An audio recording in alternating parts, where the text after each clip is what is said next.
Okay, we've got people entering the room right now. Good morning, everybody, depending on where you're at. Pacific time, it's 11:30. We are getting started here and see a lot of familiar names on the attendee list. So past clients, friends, thank you so much for joining us today. Appreciate you spending the time. My name is Scott Fuller. I'm the founder of leavingthebayarea.com and leavingsocal.com.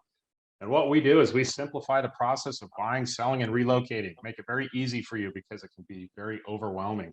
Super excited today. We've got an awesome topic that I'm particularly interested in and I love. And it's going to be talking about investing in short-term rentals. And we're going to be talking about the Phoenix metro area. A lot of people think, okay, we're just talking about the city of Phoenix. No, Phoenix is huge. And, I think we're pushing north of 4.5 million people right now, and a lot more people coming in. It encompasses a lot of cities, a lot of great opportunities for investors. Want to introduce my panelists today, Jonas Funston, Ashley McCaffrey with the Epic Phoenix Real Estate Team, and also a Phoenix Relocation Source. So I want to pass it over to you guys. Introduce yourselves real quick. I know that we've gone way back. We're personal friends, and we've helped a lot of people. So Jonas, why don't you kick us off and let us know kind of where you come from and what your background is? Absolutely. Super excited to be here. So thank you so much, Scott, for having me and Ashley on today. So I'm actually a relocation, a California refugee, as I like to say myself. Grew up in San Diego, been out here in Metro Phoenix for about 18 years. I've been in real estate out here for 17 of those 18.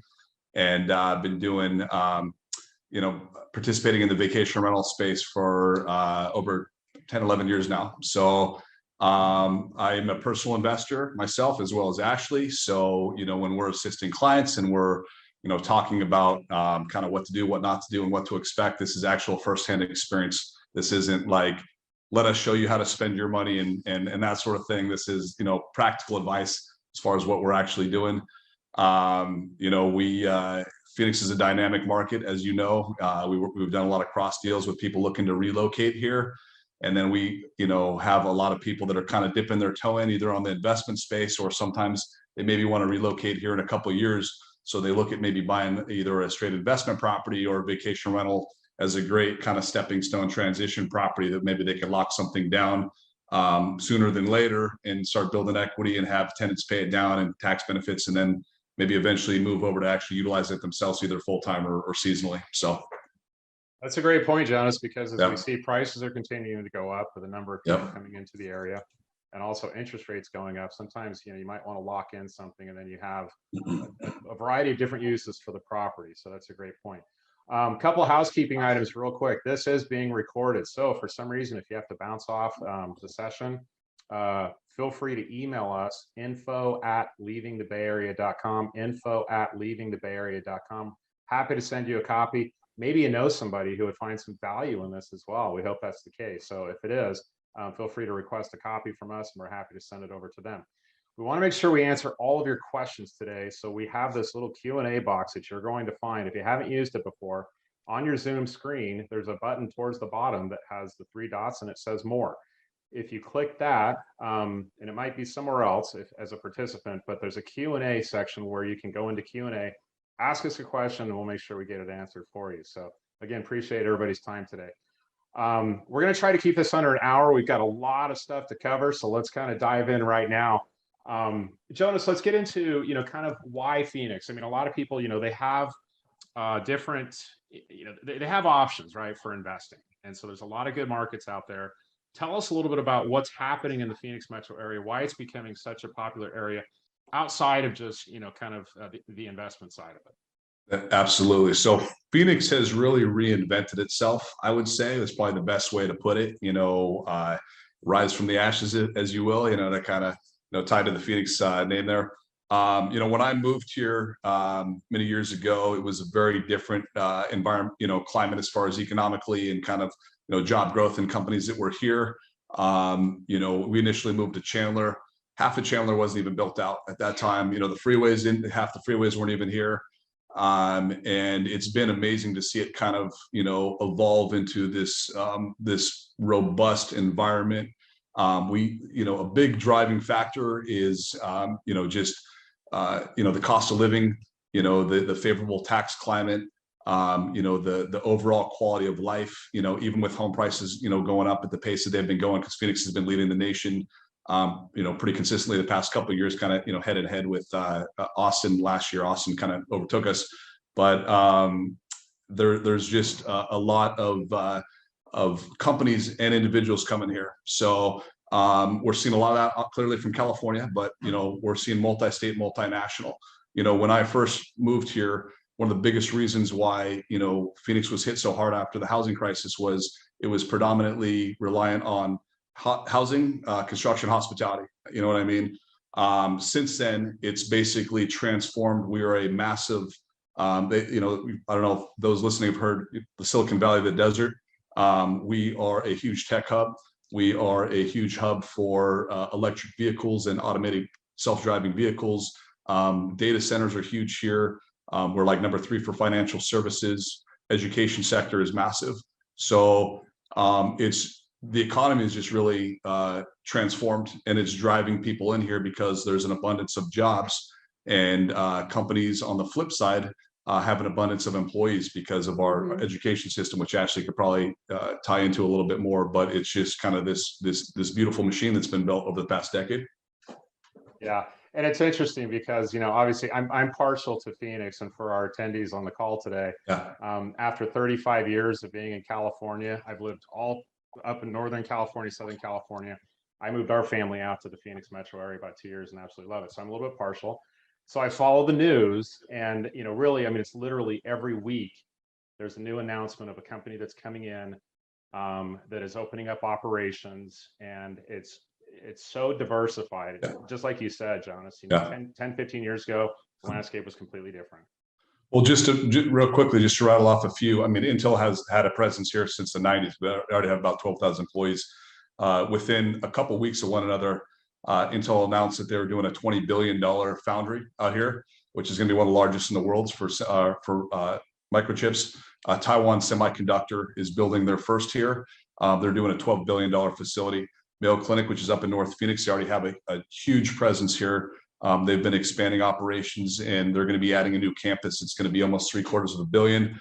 And then just this past week or so, I actually live on the Queen Creek Gilbert border. They just had an announcement that LG is going to be coming into to Queen Creek, and that's going to be a $2.8 billion facility. So we're not talking about $1 million facilities. We're talking about multi-billion dollar facilities, and these are high-paying jobs. These are attracting a lot of talent. You know what I mean? Because it's easy to attract and retain talent. But we can go on and on as far as kind of who's coming here. But those are just some big players that the past several months have been recent announcements. Absolutely.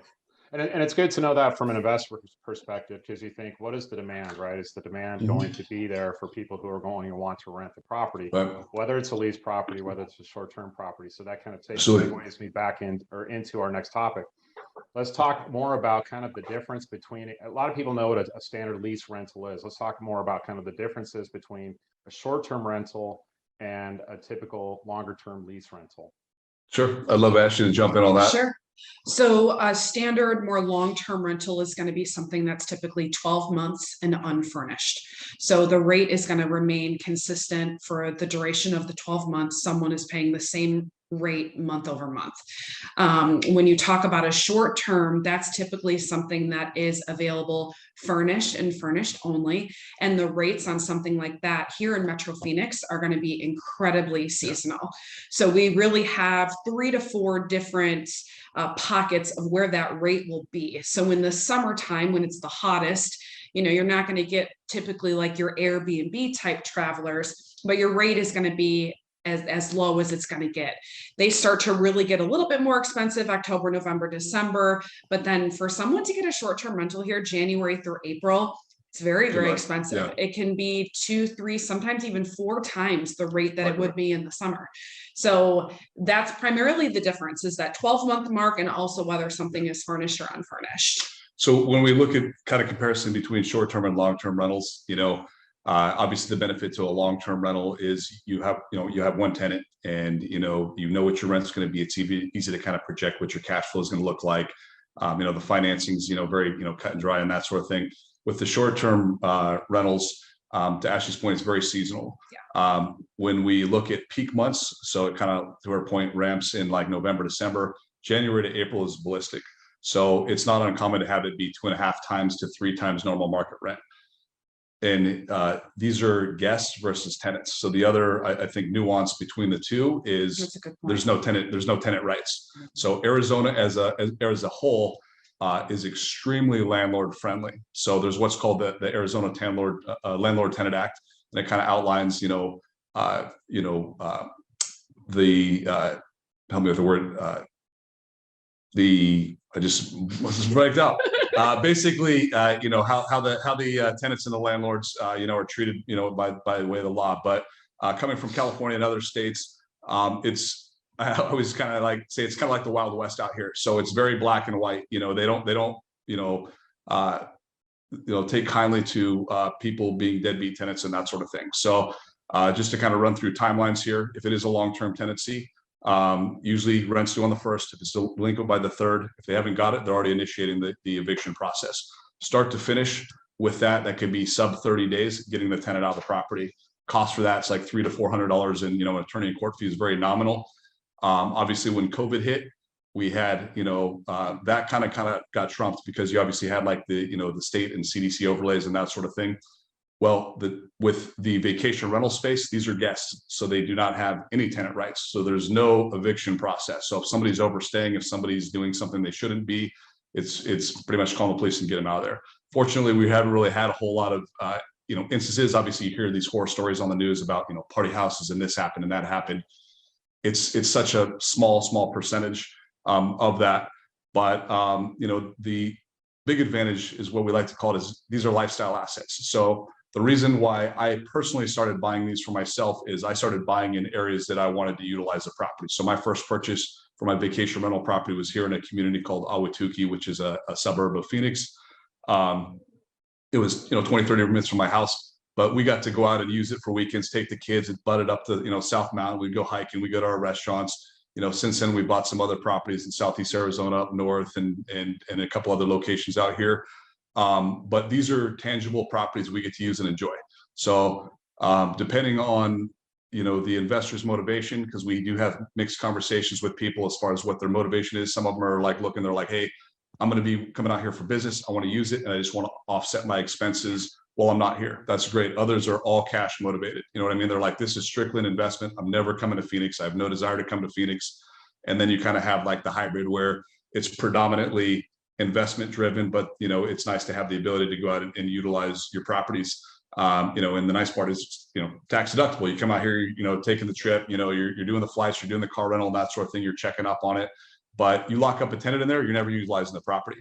So that's why we really call them lifestyle assets, because it is a wonderful, tangible asset that you get to use and enjoy while still reaping the benefits of, the investment component. Well, and it gives you so much flexibility. And as you guys 100%. know, the cost of renting, a hotel room, let's say in Scottsdale or some of the astronomical. And that also fluctuates too, as far as the prices. Oh, right. Because you're going to have peak season. Exactly. You're going to have, depending on what events are going on, because out here, we've got the Super Bowl in 2023, we've got the Barrett Jackson, auto auction, we've got, the Phoenix Open. So there's a lot of events that are just going to fluctuate that. So if you have the option of going to your place that is making an income for you, but absolutely, you can go whenever you want, it creates a lot of, good opportunities.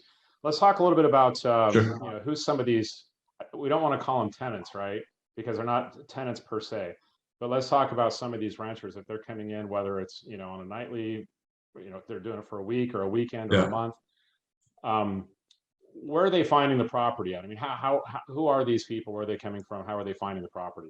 So it's a mixed bag. So we essentially have, I call it 4 pillars out here that are the guests. So you have your traditional snowbird, tenants that are coming out here. When people think of Phoenix as a whole, I know before moving out here, because my mom grew up in Washington, she had family out here, and her grandparents snowbirded out here. So my perception of Phoenix was it was a very old area. It was predominantly retirement communities.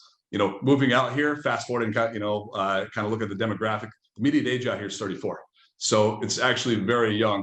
However, you do have a lot of pockets and concentration of people coming down from cold, miserable climates. they tend to come down for longer periods of time. And they're very seasonal as far as when they come out here. So it's usually going to be during, the worst of the worst, as far as when weather starts getting bad, wherever they live.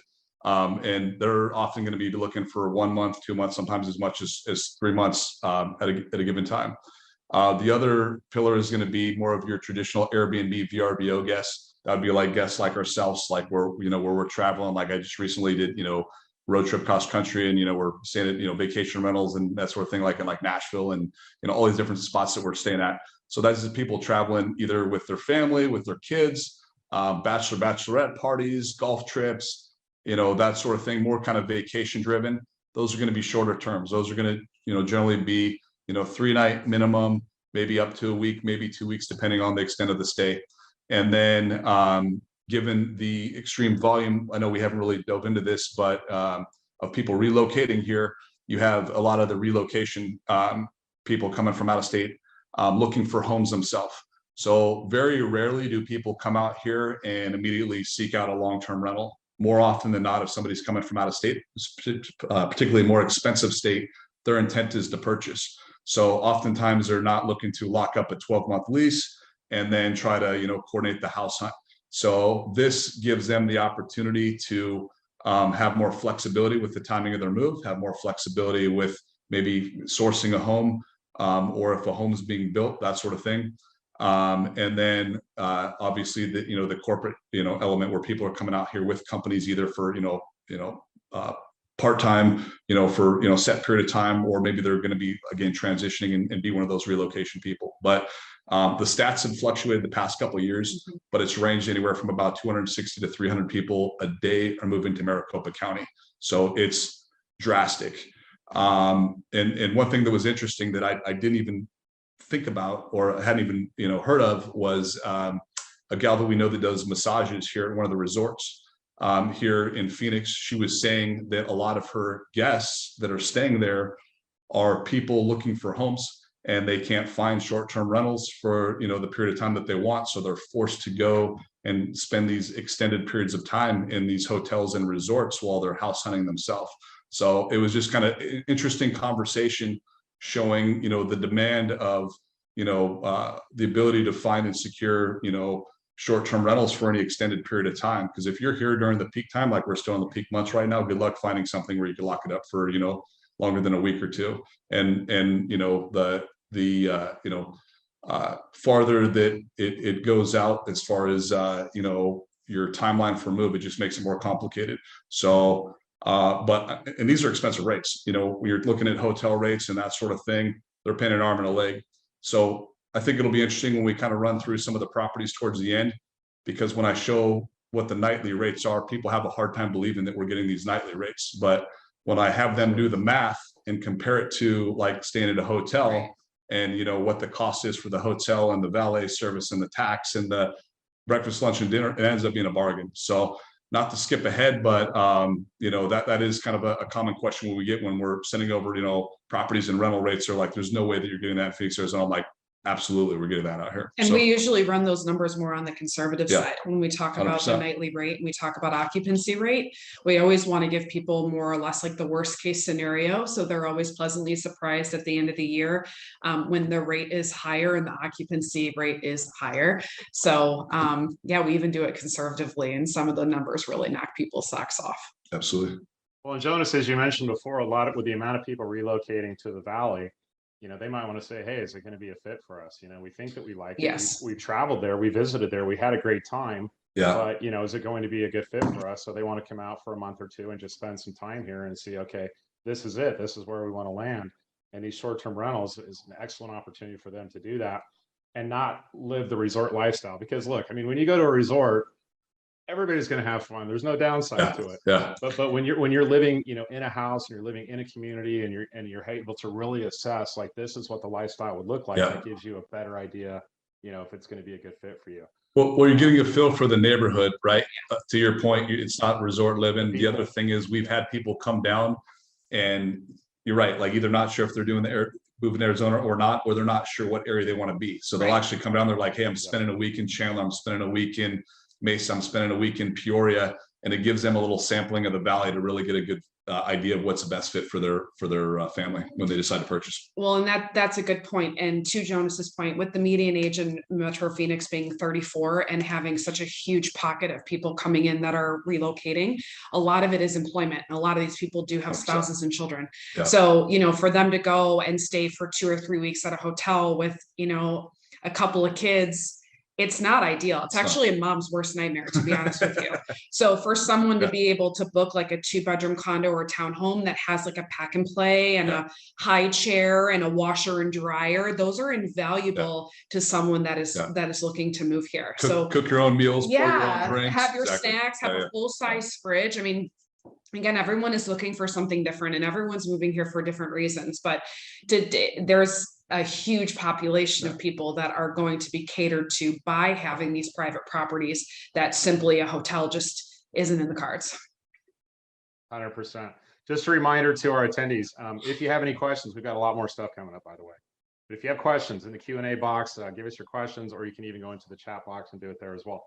So let's get into kind of the meat and potatoes. Let's look at some property examples. I'm going to switch the controls over to you, Jonas. You can go ahead and share your screen and show, give us kind of an idea. And I know you put together a good selection of properties on, a few different price levels to give people an idea of what do these look like, right? What can I get? What does it cost? And what do the numbers actually look like? We got a frozen screen on our end, my friend. Can you see us still? I see you guys. Yeah. Okay. Maybe switch it back to you. I don't know why, but it froze our screen. It's not even letting me move my mouse. Okay. Switch back to him and I'll pull the back. Okay. Sorry about that, guys. Let me know when you take over. Actually, Jonas, you would have to make me the host again. So just switch it back over to me and then we can volley back. That would be great if the mouse would let me move. It's completely locked. There we go. The greatest part is we actually prepped for this. Yay, we're back. We're back. There we go. We're back. Good. All right, let's try this again. Sorry about that. Share screen. Okay, so we're gonna go. There's no technical difficulties in a run through, but of course there are. Like, never fails. All good.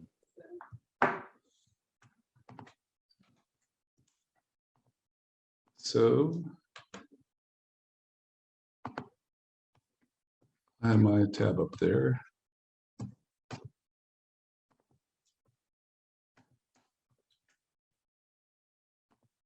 Sorry about that. No worries. I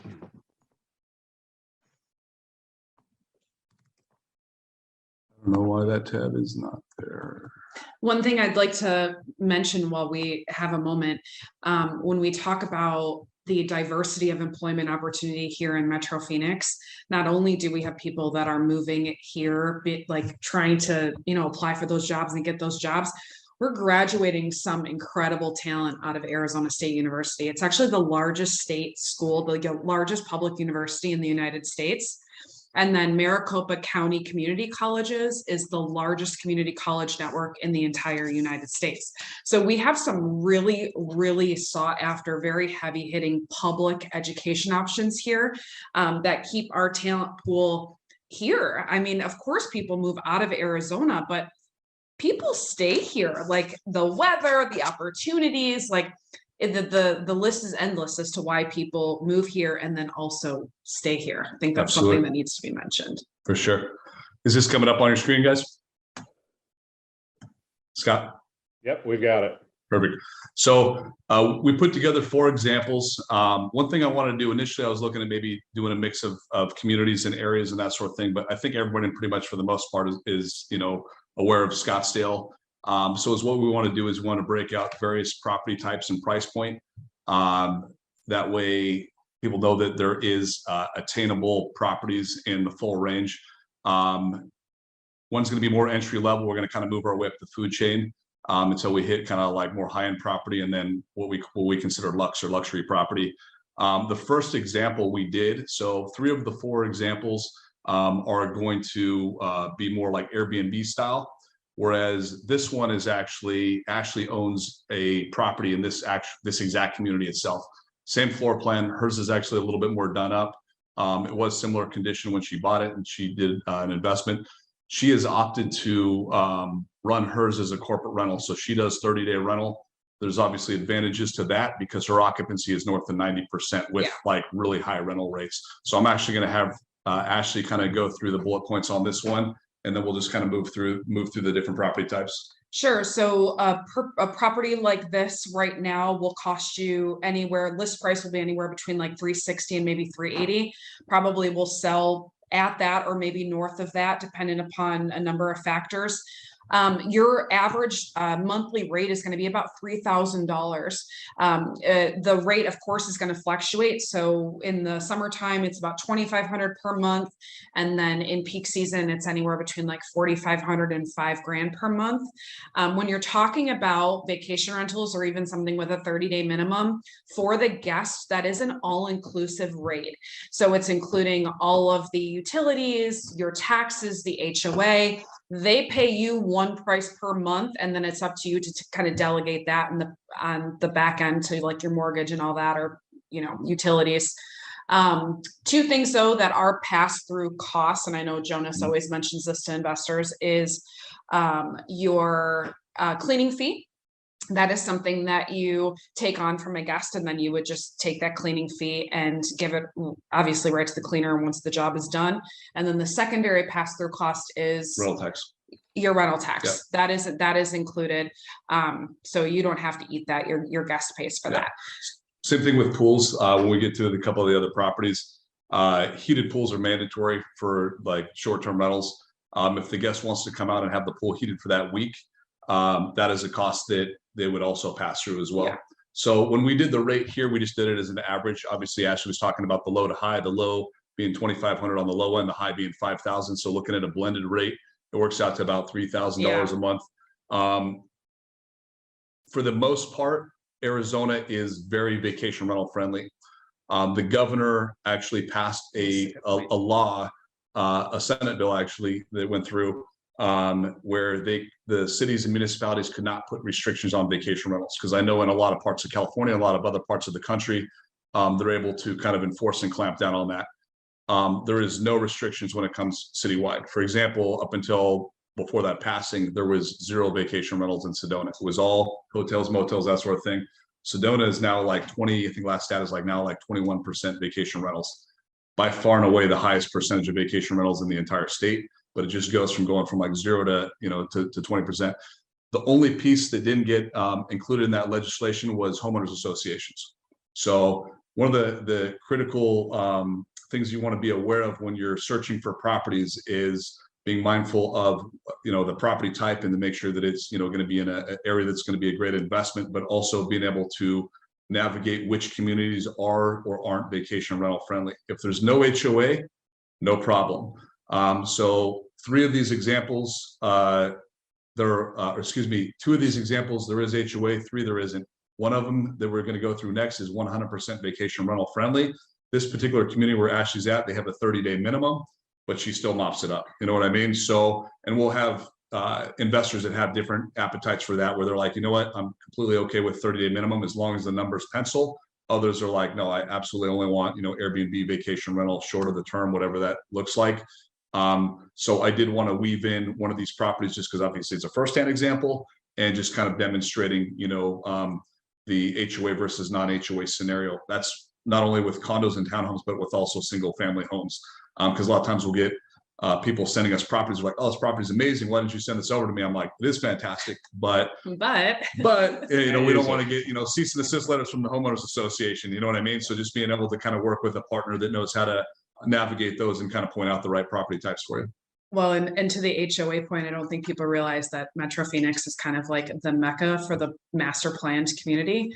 So you're going to see some dynamite properties at what you may feel are like really reasonable price points. And so we didn't send it because it doesn't work. The community will not allow less than 30 days. And sometimes it's even more than that. Sometimes it's 90 days. Sometimes it's a year. Sometimes, the HOAs really have the ability to kind of navigate that however they deem fit. So it's really important to have, partners on your side that kind of know the lay of the land and can really recommend some good options for you based on whatever your individual goals and needs are.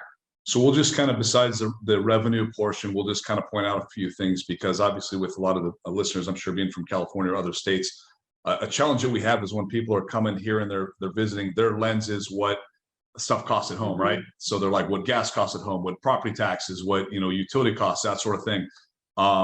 We're very fortunate to have extremely low property taxes, number one. Same thing with insurance. You know, we don't have, you know, natural disasters and that sort of thing. There's no, you know, earthquakes and tornadoes and that sort of thing. Believe it or not, our water is dirt cheap. You know, our water is very, very inexpensive. That's one thing that blew me away when I came out here. And then, you know, our power is pretty reasonable too. The electricity does spike in summer. So obviously your off months is where you're going to have the highest rate, whereas your peak months are you're getting the most money, you're going to have your lowest rates. So we did want to include some of those costs that way when people are kind of calculating, what those costs look like. These are just specific property examples. So I wouldn't generalize it across the board. If they want to analyze properties separately, we can have, you know, a separate sidebar conversation with that and kind of break these out, because, you know, knowing what the cost of landscaping, pool service and that sort of thing kind of comes into play. So since this isn't a homeowners association, they do include things like water, sewage, trash, and that sort of thing will be blended in. The HOA is 180, which is pretty reasonable, all things considered. Combined utility costs. So for Ashley's property, they only have, they do pay their own water bill, but trash and sewer are included with the HOA. So water and power combined was about $50 a month for their water bill, and it was about 120 blended. So we're doing blended rate because, you know, this time of year it's going to be, you know, $60 a month. Summer it's going to be, you know, probably triple that. So combined, they're looking at 170. HOA is 180. Property taxes extremely low, $824 a year. And then the insurance for this one is a little bit higher, because when you look at the short-term rental policies, they're a little bit more. So that was $942. But I mean, when you kind of for a year, yeah. So when you kind of real quick, yeah.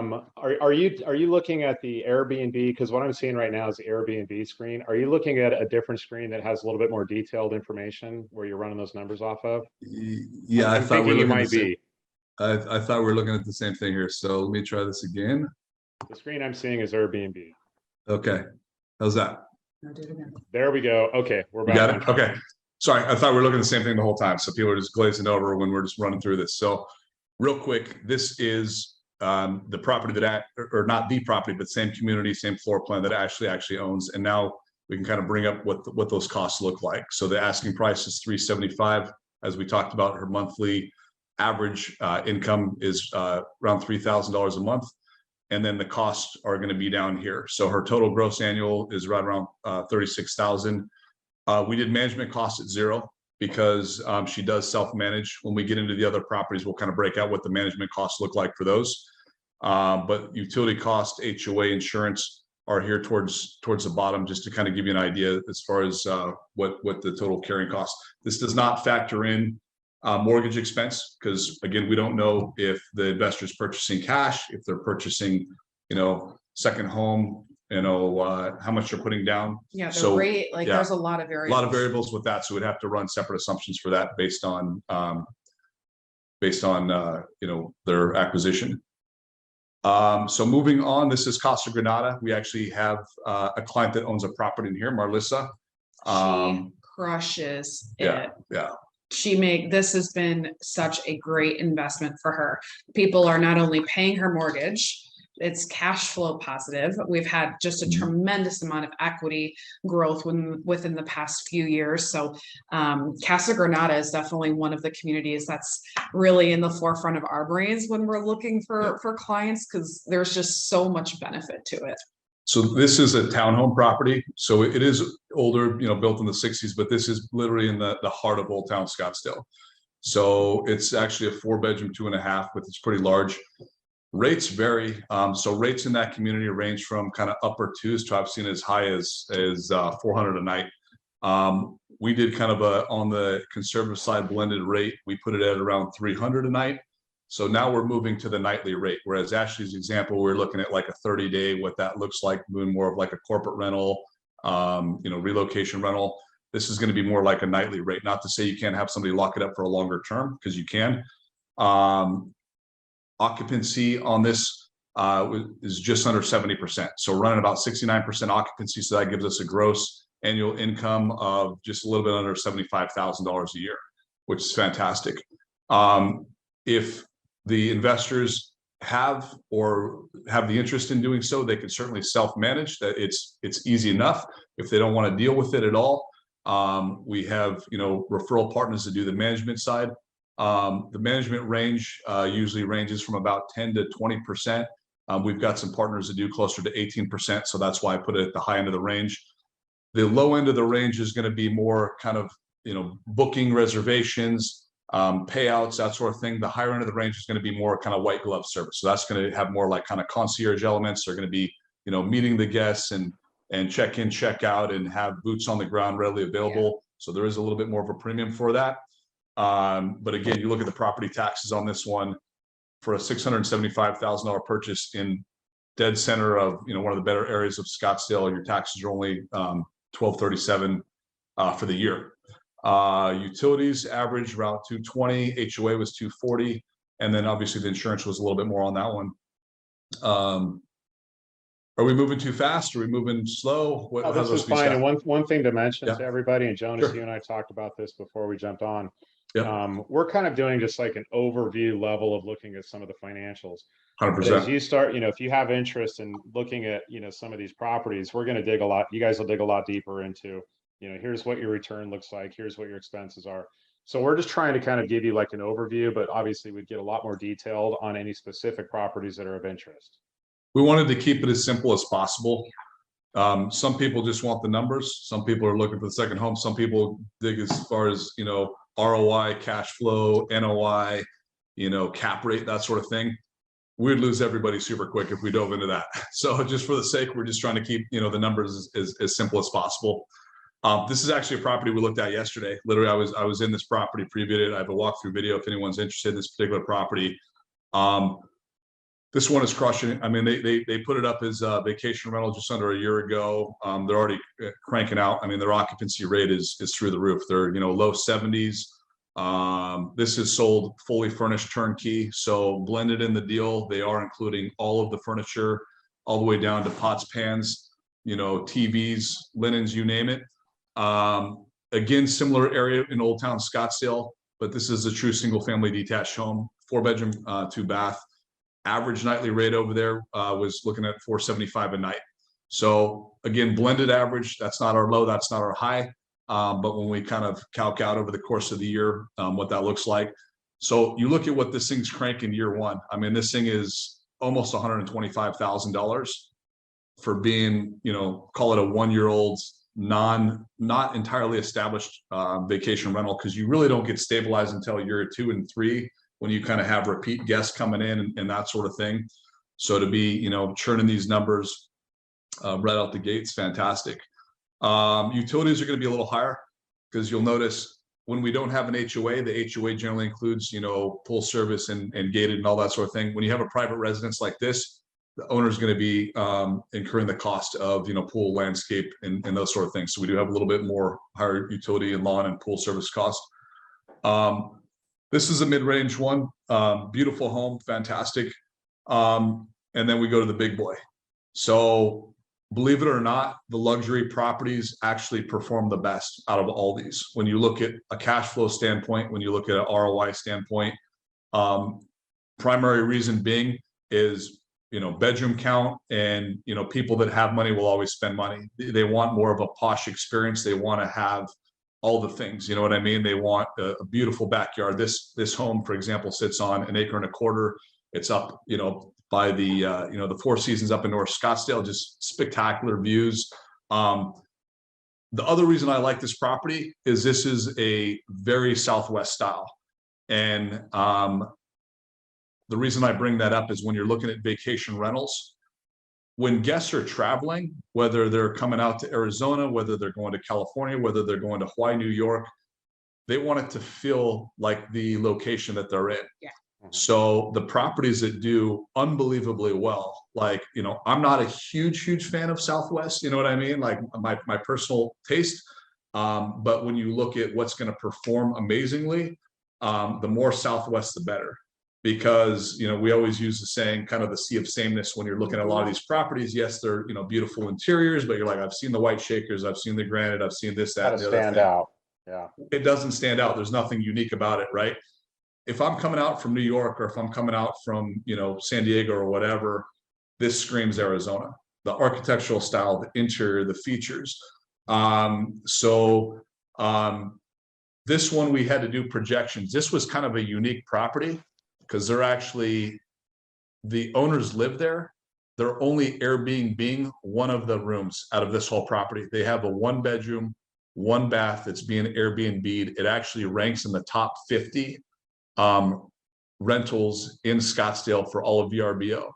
That 1-bedroom, so you're talking maybe cumulatively combined, like less than 400 square feet, probably 350. They're grossing over $40,000 a year for that one room. So I did estimated projections, taking over and doing the entire house. And this would be like probably year 1, not stabilized, because you would, you know, we'd anticipate, you know, rents to increase and occupancy to increase. So this is already kind of a quasi-performing vacation rental. This had owned solar, and it actually had well water, believe it or not, which is pretty unique because a lot of the homes in more of the core areas are city water.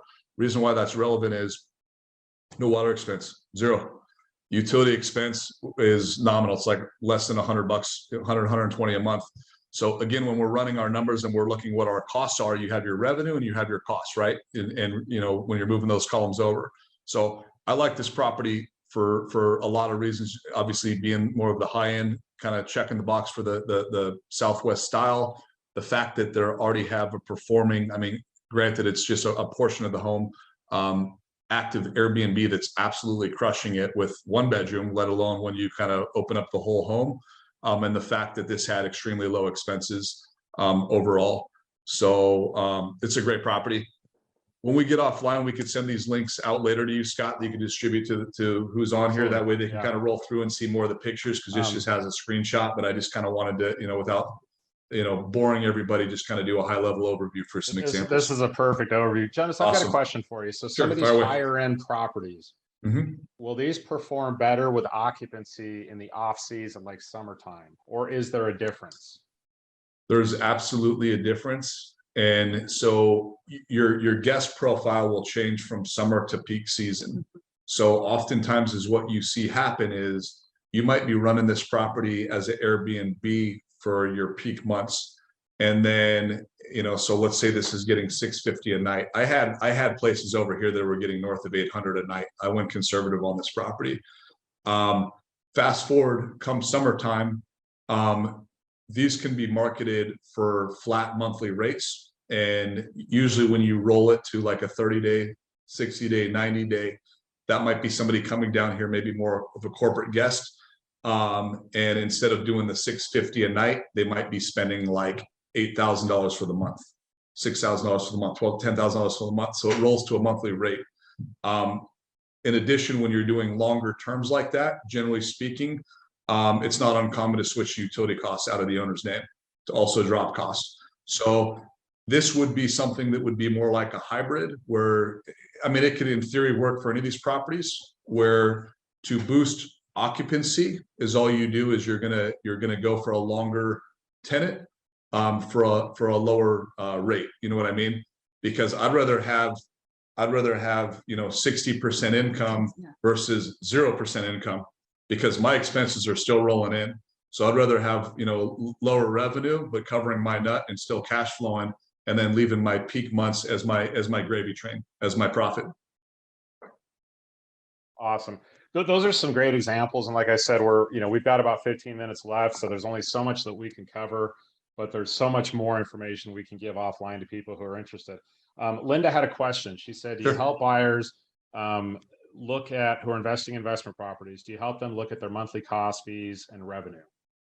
100%. Yeah, that's a huge part of what we do when working with investors. And that's kind of every investor is looking for a different type of outcome. Everyone is looking for something that's really specific to them, and a lot of the time very, very personal. Yeah. So regardless if you're looking for something that's just going to offset expenses because you're utilizing it as a second home, or if you are only looking at like what your cash on cash investment will be, or return, or cap rate, whatever it is to you specifically, we're actually absolutely able to help you calculate that. So is what we did to kind of for that answer is what we do is we do like basically a needs assessment. Yeah. So instead of, most realtors start out and they talk with somebody and they're, are you pre-qualified and where are you looking? And they just start rapid fire and sending properties out. We do it much differently. We obviously start and ask those basic questions. We're like, what do what's your motivation? How are you going to utilize the property? Is this going to be a second home? Is this going to be an investment property? What's most important to you? What sort of lifestyle stuff are you going to be coming out and using it? What's your budget?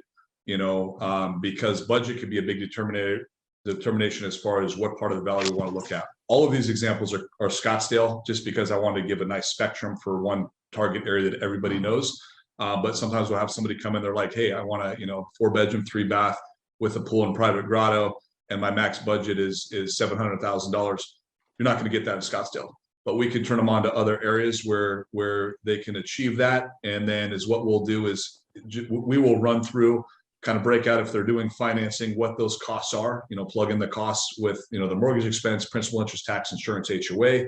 And then we'll give them a breakout as far as what the additional supplement costs are, your utility costs, cable, internet, water, sewer, trash, that sort of thing.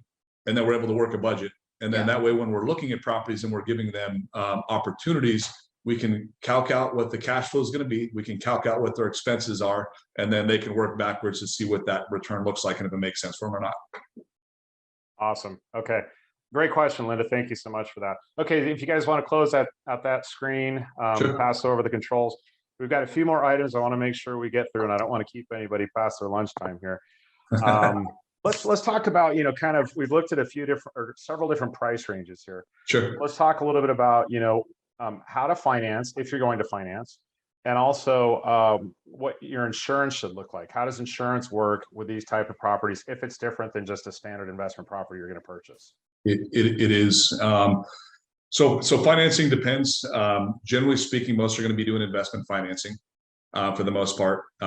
We do see some second home financing depending on, how frequently they're going to be utilizing the property and versus, renting it off season.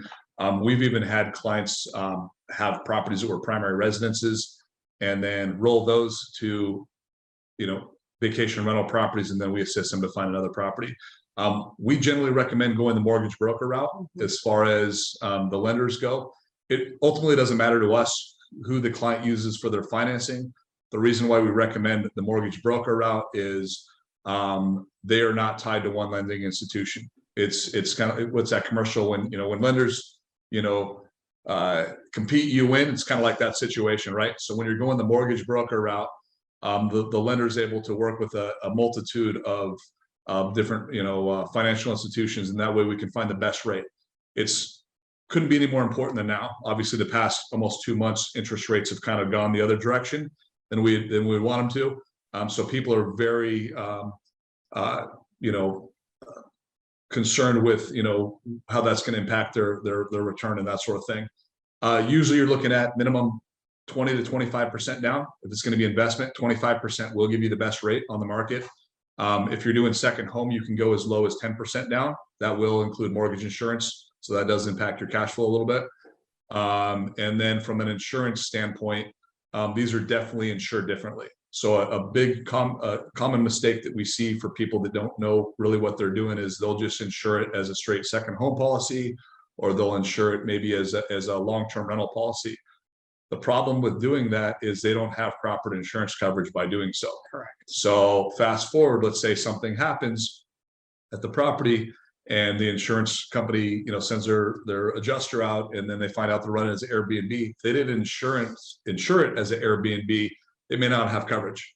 So the policies are going to be a little bit more. Generally speaking, I've seen them anywhere from 20 to 30% more over a standard investment policy, but it's a small price to pay to ensure you have proper Peace coverage. of mind. Exactly. You need to have the proper coverage to 100%. cover your asset. Yeah. And when Jonas talks about, we always really recommend a consultation with a mortgage broker. Yeah. We do have people that we work in conjunction with. So when, if you work with Epic Phoenix Real Estate Group or Phoenix Relocation Source, we're a very like whole team sort of approach. Right. So you have Jonas, myself as the team's lead client concierge, and then we also have a number of different partners and vendors that we offer to people just to kind of vet. Again, we don't really have skin in the game on who you use for financing. We want you to find the best opportunity for you. Same goes for insurance. We have an insurance broker that we, will refer out to people for them to shop her rates and see what she can offer. So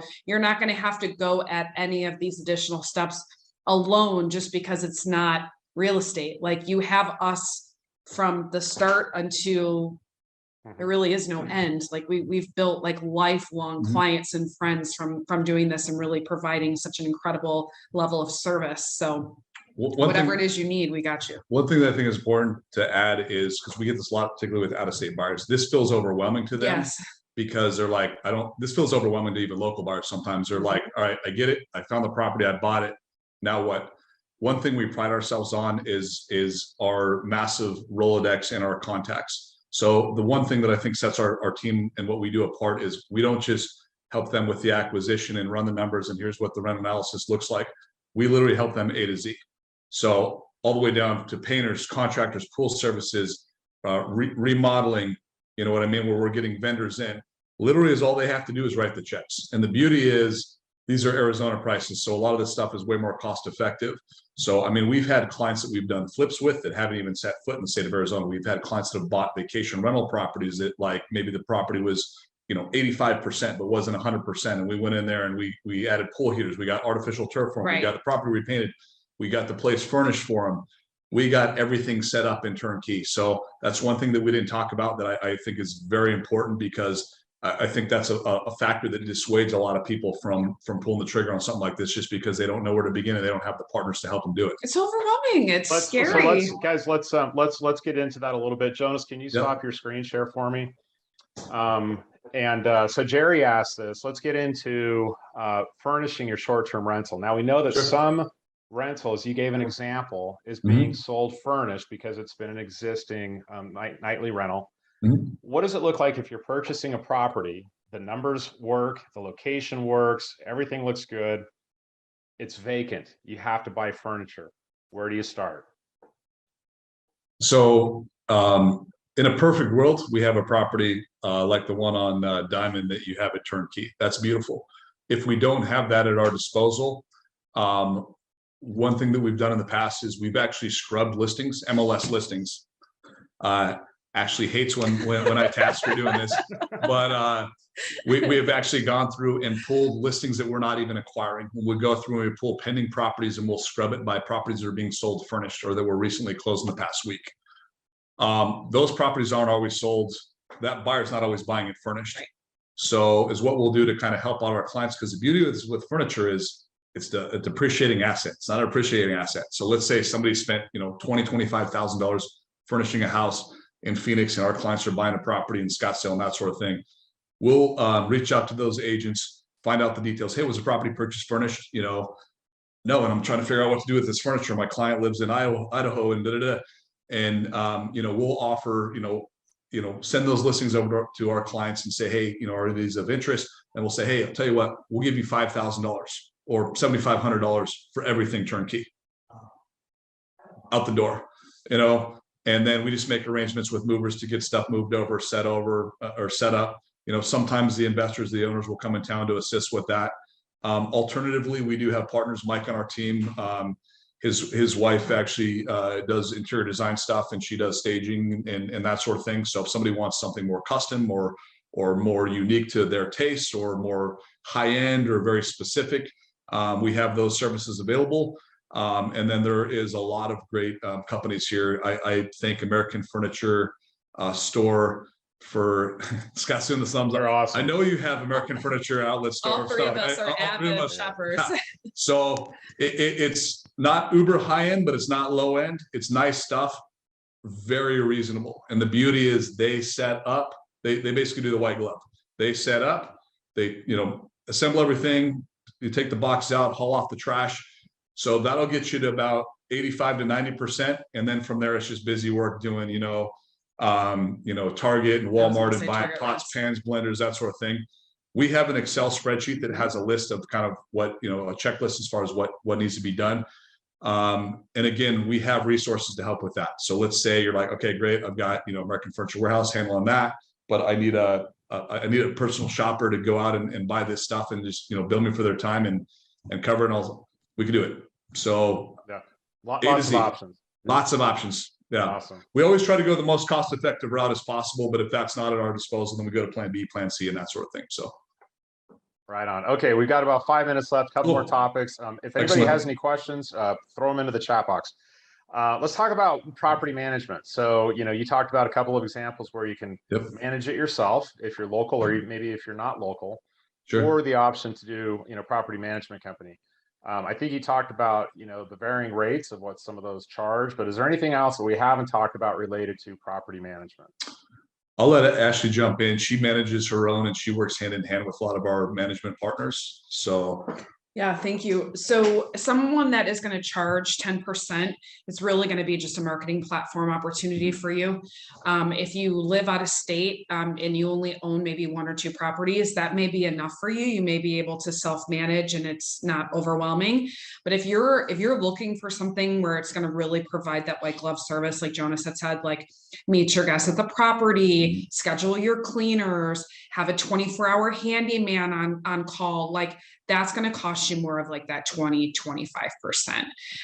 If you have a true Airbnb, something where you're doing like a 3-night minimum, a lot of the time owners are just really going to be utilizing Airbnb and VRBO. There are a number of other websites that your property can go on, but the majority of short-term rental owners will get the bulk of their bookings from those 2 sites specifically. If you're doing a 30-day minimum, something like that is going to go on a number of different sites because it is more of like a 30, 60, 90-day type of client looking for that. But yeah, I think someone's ability to self-manage is going to be based on proximity and based on how many units they own. The very first property I ever bought that was a vacation rental, this is how I managed. The beauty is with the platforms they have now, and they have way more integration apps that work with kind of syncing calendars and scheduling and managing payouts and stuff like that. I managed mine the first 6 months. It's not complicated, right? And I'm not trying to undersell it. Like, just it's not complicated. It's just my normal 9 to 5, which isn't a 9 to 5. It's more like a 60 to 70 hour a week deal. Overtook that. So the key with self-management or any management or finding a management partner, just like anything, is speed to lead. If somebody inquires about something and you have somebody coming in asking, for an upcoming booking or a question about the property, you need to get back to them promptly. So here I am in this webinar, and let's say I have my Airbnb guests, raising their hand, hey, I'm interested in this property, and it takes me an hour to get back to them. Hour doesn't sound like a lot of time. They book something else. People are very impatient. Yeah. So it's not that you can't do it. It's just knowing your personality and whether that's, something you'd be wanting to do. I mean, you can save a lot of money going that route. It's about having your dream team in place. So you can be in California, you can be in, Colorado, you can be anywhere. As long as you have your realtor partners, as long as you have your cleaning partners, your handyman, and your general service partners. And if you don't, we have those resources. If you have those in place and you have this smartphone and are minor tech savvy, you can do this on your own. If that's not your cup of tea, or if you're just bogged down with your life, your job, then yeah, I would look at doing outside management, outside services. But it's not complicated, is my point. Let's talk real quickly about cleaning. Yep. So sure. How do you hire somebody, whether it's a 30-day rental or a minimum of 3-night overnight rental? How does the cleaning aspect of it work?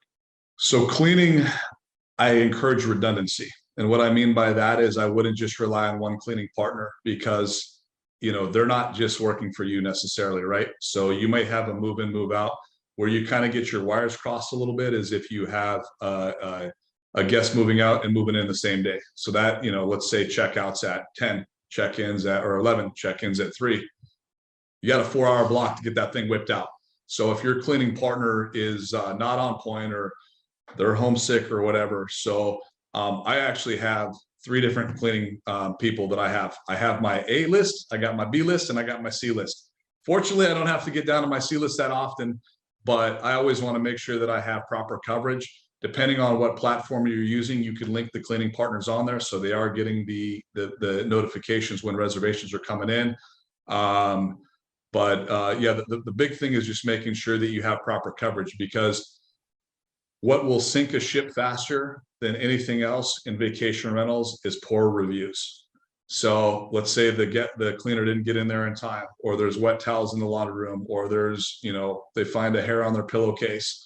Stuff like that is not your friend when it comes to reviews. So it is mission critical to make sure you have somebody, the pool's looking sparkling blue, the floors are swept, it looks nice. If you want to add a nice touch and have the cleaner drop off a little gift basket, welcome basket, little touches like that, they don't cost a lot of money, by all means. But regardless if you're using outside management or self-management, your dream team is your do or die. You know what I mean? So, because really in any of these scenarios, people are paying for an experience. 100%. And if they get to your property that they're paying $400 a night for, and the baseboards haven't been cleaned in a year, and there's hair, you would be horrified, just like you would be if you were at a hotel. It's no different. And actually, you have an expectation, right? This is what it should look like, and the expectations are actually probably higher when you're at an Airbnb or VRBO, because big corporate hotels, you can kind of let some of that stuff go within reason. But if you're going to a private property, your expectation is that house has been cleaned from top to bottom, and it is pristine. For sure. Last point that I want to talk about, and again, we don't want to get into legal advice. And as Jonas mentioned, they've assembled a great team of cleaners, of property managers, everybody else. But the biggest piece that I think is also preparation, because you have to make sure that you're prepared from a legal standpoint, and as we talked about from an insurance standpoint. Talk about a little bit about how to, as you would protect any large asset, what's some advice you would give to people running and operating this type of a property to protect their assets, to protect themselves? So we already talked about one important one, which is obviously the insurance, making sure you have proper insurance. Another big one is, again, you're going to have guests coming in and out. You're going to have all sorts. You don't necessarily know these people. It's not the same. I mean, there is vetting measures in place with all the platforms, but it's not the same level as like a long-term rental. We always encourage setting up properties in LLCs, and in a perfect world, setting up properties in individual LLCs. If it's a cash transaction, that's no problem right out the gate. If it's a finance transaction, it's not impossible. There's just a couple more moving parts to structure it as such. Generally, most lenders, you need to check with your lender, but a lot of times lenders will not permit the property to be financed under the LLC initially. You will need to kind of get permission. Like for example, on my properties, I reach out to my lenders on advice from our attorney that set up our trust and LLCs, and was just said, hey, I've got some rental properties. We're looking to move these over to the LLC. The big one that they have is the due on sale clause, because if you do that without their permission, in theory, in your mortgage documents, they can trigger where they can call the loan. So it's just having that communication with the lender. They understand, that there's, risk. They probably don't want you to get sued as much as you don't want to get sued, because, if you get, wiped off the map, that's to their detriment as well. Sure. So it's just opening the lines of dialogue with them and just explain the situation. And then they usually have different departments where they'll basically approve that. Once you have that in place, setting up an LLC, not expensive, you know what I mean? Probably sub $400, sometimes less. Way worth it. Yeah. Exactly. And then moving it over. So sometimes we can do that in tandem. If it's cash, we do it at closing. Sometimes we can do it in tandem, kind of with dual recordings with the deed. Other times it can be done after the fact. So if it's done after the fact, there's a company out here called Doc Prepper. Very inexpensive, you know what I mean? Where basically they can, redo the deed under the LLC, or if you decide to add a spouse or business partner or whatever. I mean, we're talking like, a couple $100 to, for the recording and their services. It's just making sure you have, proper coverage in place. It's also making sure, health and safety stuff. So if it's an older property, negligent stuff, you know what I mean? So just making sure everything's tip top on the property. But yeah, the big ones, insurance, the big ones, you know, LLCs and that sort of thing. That's probably about as far as we can get in the conversation without kind of tipping into, Yeah, you know, well, exactly. Yeah, and I think the point is just to say those are some, yeah. some great points, Mhm. but to, talk to an attorney about how to protect yourself, 100%. because here's the thing, everybody's situation is going to be a little bit different, and 100%. how you're buying it, who you're buying it with, the purpose of the property, how it's going to operate, so you want to make sure that you have something customized to what Yes. your goals are. So, okay, well, hey, we did pretty well on time. I think we're at Good. 12:35. That is pretty good. We've covered Aside from a couple rocky technical difficulties, which we That's thought all right. we It's okay. It did wouldn't okay. be fun if we didn't have to struggle That's right. somewhere through it. So yeah, hey, Jonas, Ashley, I want to thank you guys. I mean, this is some great Thank information. you. Obviously, we could take this into a 4 or 5 hour session. There's a lot of information to put out there. I think this has been a really good overview. But Yeah. for people who are interested in saying, you know what, I've liked what I've heard so far, and Yeah. I'm interested, maybe there's an opportunity that you can custom tailor to myself. Yeah. Happy to put that together. So email us info@leavingthebayarea.com, info@leavingthebayarea.com. And Tiffany, thank you very much. You just gave us some kudos there. And so happy to have a consultation, you guys would with anybody who's interested in kind of seeing how we can put together a solution that might work for them and explore this a little bit further. One last point I want to make before we jump off is kind of as far as the process. If somebody raises their hand and they want to look at properties, a very, very high percentage of our clients are out of state, out of area, even out of country. So depending on where they're located, obviously our market's moving extremely fast. We've got a low inventory problem, just like much of the country. I mean, we can plan trips out here. Like right now, we have a trip or we have a client that's out here from Santa Clara. This week, we're running around with him looking at properties. We got a client in from Denver. Not everybody that's feasible, or oftentimes trying to line up when they're going to be here for those couple of days and find the perfect property can somewhat be of a challenge. Yeah. So we've been leveraging video for years, even before the whole COVID thing and that sort of thing. So we can do, set up a Zoom meeting, either a phone call, just kind of do, like I said, the needs assessment and tours, exactly. And then, if like, hey, we can't make it out there, or you know what, find the property for us and then we'll come out during due diligence, because oftentimes that works better. Yeah. So we'll go run around, we'll source the properties, we'll run the numbers, what the revenue, what the expense is. When we find the property they like, we'll go run out, we'll do the walkthrough video for them. And we're doing the video, we're pointing out the good, the bad, and the ugly. We're not pointing out all the pretty stuff. We want to get there where their eyes and ears, because they're not here. So if there's structural stuff, if there's power lines, if there's stuff that we need to make them aware, we're going to point everything out. If that looks good, then we move on to the next step. Then we run to comps. We look at what the rental comps are, what the resale comps are. Everything's DocuSign. We have clients that have bought that have never even set foot in the state of Arizona that own multiple rental properties out here. And then of course we have people that are more hands-on that want to come out, see it, feel it, touch it, and everything in between. So I just wanted to bring up that point as far as next steps and what fits kind of the individual client's comfort level. We can service however they like. Baby steps, and it starts with a simple conversation. Right? That's it. Yes. I love it. Yeah, we don't make people feel a little bit overwhelmed. So okay, awesome. Thanks again to everybody who joined us. And again, if you'd like to get a copy of this, just go ahead and let us know. Appreciate Ashley, you, Jonas. You guys are wonderful. Appreciate it. Thank you, Scott. Thank you. Thanks for everybody having us. have a wonderful rest of your day. Take care. Thanks for joining, guys. Bye, guys. Bye.